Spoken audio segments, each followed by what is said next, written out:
ညီကိုမောင်နှမများခင်ဗျာကိုဘွားမှာလိုချင်တဲ့ပုံစံတိုင်းတိုးတက်မလာပဲတနေရာထဲမှာဝဲလည်နေတယ်လို့ခံစားနေရပါသလားအထူးသဖြင့်နှစ်သက်ကူးချိန်လို့အချိန်မျိုးမှာပေါ့မကောင်းတဲ့အချိန်တွေကိုဖျောက်ဖျက်မယ်ကောင်းတဲ့အချိန်တွေကိုစတင်မယ်လို့စိတ်ကူးရင်ပြီးဒီတစ်ခါတော့အရင်နဲ့မတူတော့ဘူးလို့ခံယူထားပြီးမယ်တကယ်တမ်းမှာတော့အရင်နေရာကိုပဲပြန်ရောက်သွားတတ်ကြပါတယ်ဒါဆိုရင်ကျွန်တော်တို့ဖြစ်ချင်တဲ့လူတစ်ယောက်ဘယ်လိုဖြစ်လာမလဲနှစ်ပေါင်းများစွာဆွဲကပ်နေတဲ့မကောင်းတဲ့အချင်းစိုးတွေကနေဘယ်လိုရုံးထွက်မလဲပြီးတော့ကျွန်တော်တို့လိုချင်တဲ့အပြုမှုတွေအချင်းတွေကိုပို့ပြီးလွယ်လွယ်ကူကူနဲ့အလိုလျောက်လှုပ်ဆောင်သွားနိုင်အောင်ဘယ်လိုဖန်တီးမလဲဆိုတာစဉ်းစားစရာပါပဲကမ္ဘာကျော်စာရေးဆရာ James Clear ရဲ့ Atomic Habits လို့ခေါ်တဲ့စာအုပ်တော်ဟာဒီမိကုန်းတွေအားလုံးရဲ့အဖြစ်ကိုသိစိတ်ရှင်းလင်းပြထားပါတယ်ဒီစာအုပ်ဟာကျွန်တော်တို့ရဲ့နေ့စဉ်ဘဝမှာသိငယ်တဲ့အပြောင်းလဲလေးတွေကိုလှုပ်ဆောင်ခြင်းအပြင်ဘယ်လိုကြီးမားတဲ့ရလဒ်တွေကိုရရှိနိုင်နေဆိုတာကိုအံ့ဩဖွယ်ရာနည်းလမ်းတွေနဲ့ဖော်ပြထားပါတယ်ဒီဗီဒီယိုမှာတော့ကျွန်တော်တို့ဟာဒီစာအုပ်ထဲကအဓိကအယူဆတွေကိုပို့ပြီးနားလည်လွယ်အောင်ရှင်းပြသွားမှာပါပထမအဆုံးအနေနဲ့အချင်းစဝ habit loops အကြောင်းကိုလေ့လာကြည့်ရအောင်အချင်းတစ်ခုဟာအချက်၄ချက်နဲ့ဖွဲ့စည်းထားပါတယ်ပထမချက်ကအစာပြုခြင်း cue ပါဒါကကျွန်တော်တို့ကိုပြုမှုတစ်ခုလှုပ်ဆောင်ပေးတဲ့အရာတစ်ခုပါဥပမာဖုန်းရဲ့အသိပေးချက်တန်း notification ဆောင်ဟ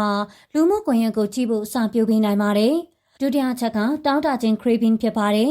်ဒါကအဲ့ဒီပြုမှုကိုလှုပ်ချင်တဲ့စိတ်အားထက်သန်မှုပါဖုန်းတန်ကြားတဲ့အခါလူမှုကွန်ရက်မှာဘာတွေဖြစ်နေလဲဆိုတာသိချင်တဲ့စိတ်ဟာတောင်းတခြင်းပါပဲတတိယချက်ကတုံ့ပြန်ခြင်း response ဖြစ်ပါတယ်ဒါကတကယ်ပြုမှုပါ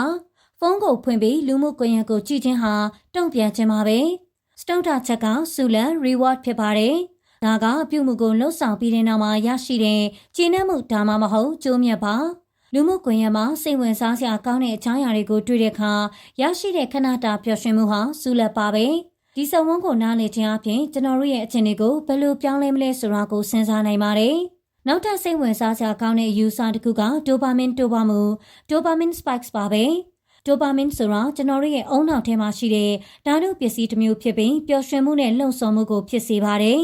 ်ကျွန်တော်တို့ဆုလက်တစ်ခုကိုမျှော်လင့်တဲ့အခါဒါမှမဟုတ်ရရှိတဲ့အခါဒိုပါမင်းပမာဏမြင့်တက်လာပါတယ်။ဒီချက်ကိုနားလည်ခြင်းအပြင်ကောင်းတဲ့အချက်တွေကိုပို့ပြီးဆွဲဆောင်မှုရှိအောင်ဘယ်လိုဖန်တီးမလဲဆိုတာသိနိုင်ပါတယ်။စောင့်ထဲမှာလေးပေးထားတဲ့နောက်တက်ချက်တစ်ခုကတော့ပတ်ဝန်းကျင်ကိုပြင်ဆင်ခြင်း primary environment မှာပဲကျွန်တော်တို့ရဲ့ပတ်ဝန်းကျင်ဟာကျွန်တော်တို့ရဲ့အပြုအမူတွေပေါ်မှာအများကြီးသက်ရောက်မှုရှိပါတယ်။ဥပမာကျန်းမာရေးနဲ့ညီညွတ်တဲ့အစားအစာတွေကိုအမြင်အာရုံမှာထင်သာမြင်သာတဲ့နေရာမှာထားခြင်းအပြင်အဲ့ဒီအစားအစာတွေကိုရွေးချယ်ဖို့ပိုမိုလွယ်ကူစေပါတယ်။မကောင်းတဲ့အခြင်းတွေကိုရှော့ချခြင်းနဲ့ဆိုရင်အဲ့ဒီအခြင်းကိုဖြစ်စေတဲ့အစာပြိုးမှုတွေကိုကျွန်တော်တို့ရဲ့ပတ်ဝန်းကျင်ကနေဖယ်ရှားပြရပါမယ်။ဥပမာ TV ကြည့်တဲ့အခြင်းကိုရှော့ချခြင်းရင် TV ကိုအိတ်ခမ်းထဲကနေဖယ်ရှားတာမျိုးလှုပ်ဆောင်နိုင်ပါတယ်။ကျွန်တော်အနေနဲ့ဒီစာအုပ်ထဲကအယူဆတွေကိုကျွန်တော်ရဲ့နေ့စဉ်ဘဝမှာအသုံးချခဲ့ပါတယ်။ဥပမာအဖြစ်အရင်တုန်းကကျွန်တော်ဟာ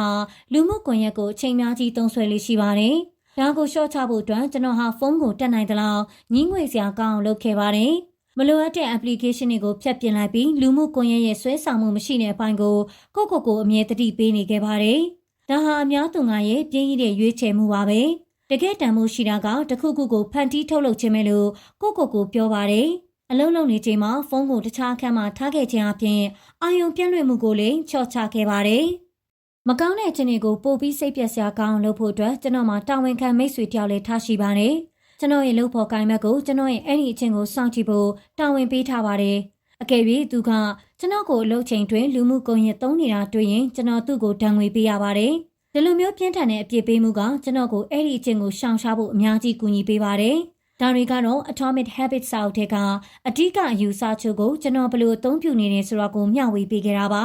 ါဒီနှစ်ချုပ်ဟာဒီစာအုပ်ရဲ့အရေးပါမှုကိုခင်ဗျားတို့ပို့ပြီးနားလည်စေလိမ့်မယ်လို့မျှော်လင့်ပါတယ်အကယ်၍သင်ဟာဒီစာအုပ်ကိုမဝင်ရသေးဘူးဆိုရင်အမြန်ဆုံးဝယ်ယူဖို့တိုက်တွန်းချင်ပါတယ်James Clear ရဲ့စိတ်ဝင်စားစရာကောင်းတဲ့ဇာတ်လမ်းတွေလက်တွေ့ကျတဲ့ဥပမာတွေနဲ့ဒီနှစ်ချုပ်မှာမပါဝင်တဲ့အဆင့်မြင့်နည်းစနစ်တွေကသင်ရဲ့အကျင့်တွေကိ